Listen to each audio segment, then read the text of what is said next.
جب بھی کسی عورت کی شادی ہوتی ہے تو اس عورت کو اصولاً اپنی شادی کے فوراً بعد فولک ایسڈ کی ٹیبلٹس لینا شروع کر دینا چاہیے۔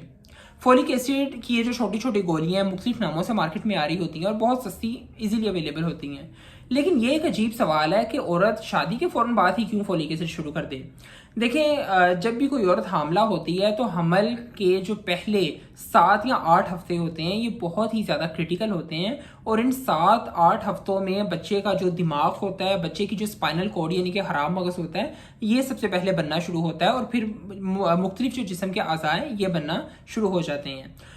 اور یہ 7 یا 8 ہفتوں کا دورانیہ وہ دورانیہ ہوتا ہے جس میں بعض خواتین کو، بلکہ اکثر خواتین کو پتہ ہی نہیں ہوتا کہ وہ حاملہ ہو چکی ہیں۔ اور فرض کریں اگر کسی عورت میں فولک ایسڈ کی کمی ہے اور اسے یہ پتہ ہی نہیں ہے کہ وہ حاملہ ہے، اور بچے کا جو برین ہے یا جو اسپائنل کورڈ ہے وہ صحیح طرح سے اگر ڈیولپ ہی نہ ہو، تو اس سے بہت سی ایب نارمیلٹیز بچوں میں ہو سکتی ہیں، مختلف قسم کی معذوری کے ساتھ بچے پیدا ہو سکتے ہیں، جن میں سر فہرست بچوں کا فالج زدہ ہونا، اس کے ساتھ سر کی مکمل ڈیولپمنٹ نہ ہونا، اس کے علاوہ اسپائنل کورڈ کا ٹھیک سے نہ بننا، یہ سبھی سر فہرست ہیں۔ اس لیے ایک اچھی ایڈوائس یہی ہے کہ شادی کے فوراً بعد فولک ایسڈ کو لینا شروع کر دیا جائے۔ آپ اسے لازمی استعمال کریں، اور یہ ایک اسینشل پری نیٹل وائٹامن ہے جو کہ تھرو آؤٹ پریگنینسی یہ استعمال کی جاتی ہے، 9 ماہ استعمال کی جاتی ہے۔ جزاک اللہ۔